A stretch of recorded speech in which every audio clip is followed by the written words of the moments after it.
മൂന്നാം ഉയരത്തിൽ മത്സരിച്ച് നയിക്കുമോ പിണറായി? കെ ശൈലജ വീണ്ടും മത്സരിക്കും. ഇങ്ങനെ പറഞ്ഞാൽ ശരിയാവില്ലല്ലേ, ഇത് മറ്റേ വാർത്ത വെച്ച മാതിരിയായി പോയി. മൂന്നാം ഉയരത്തിൽ മത്സരിച്ച് നയിക്കുമോ പിണറായി? കെ ശൈലജ വീണ്ടും മത്സരിക്കും. 2 ടൈം വ്യവസ്ഥ മാറ്റാൻ CPIM.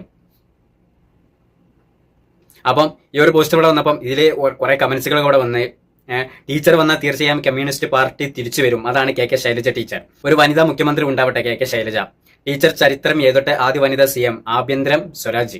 ഈ കപ്പൽ ആടി ഉയരുകയില്ല സാർ, ഇതിനൊരു കപ്പിത്താനുണ്ട്. പിണറായി നയിക്കുക, പാർട്ടി അധികാരത്തിൽ വന്ന ടീച്ചർ മുഖ്യമന്ത്രി ആവുക. ഇങ്ങനെ ഒരുപാട് കമന്റ്സുകൾ ഇതിലൂടെ കണ്ടിട്ട് ഈ ചരിത്രം സൃഷ്ടിക്കും അങ്ങനെ ഇങ്ങനെ അത് ഇതെന്നൊക്കെ പറഞ്ഞിട്ട് കുറെ ആൾക്കാരോട് പറഞ്ഞിട്ട് എനിക്ക് കുറെ നീട്ടുകൊണ്ട് പോയിക്കാണ് സംസാരിക്കണം പറഞ്ഞ നേരമൊന്നുമില്ല. കാരണം എന്നെ ക്യാപ്സി വാങ്ങാൻ വേണ്ടിയിട്ട് പറഞ്ഞാൽ ഞാൻ ഇവിടെ നിൽക്കാണ്ട് ഒരു വീഡിയോ ഇവിടെ ചെയ്തുകൊണ്ടിരിക്കുന്നത്. ഓക്കെ, അപ്പോൾ ഇത് ചെയ്ത് കഴിഞ്ഞിട്ട് വേണം എനിക്ക് അത് വാങ്ങിയിട്ട് ഇവർ ഇവിടെ കൊണ്ടുവന്ന് ഇവിടെ കൊടുക്കാൻ. അപ്പൊ ഞാൻ പറയാൻ വേണ്ടിയിട്ട് വന്നത് ഇത്ര മാത്രമാണ്. വടകര ഓർമ്മണ്ട മക്കളെ നിങ്ങൾക്ക് ഉണ്ടോ വെരി ഒന്നുണ്ട് ഈ മെയിൻ്റെ ഒന്നുണ്ട് ബാക്കൊക്കെ ഒന്ന് റിവെഞ്ച് അടിച്ചു നോക്കി. അപ്പം നിങ്ങൾക്ക് മനസ്സിലാവും. വടകര എന്നൊന്ന് എടുത്തുകാണ്ടോ നിങ്ങൾ ഓർമ്മിച്ചാൽ മാത്രം മതി. അതിന്റെ അപ്പുറത്തേക്ക് ഞാൻ വേറെ ഒന്നും പറയണില്ല. ഓക്കെ.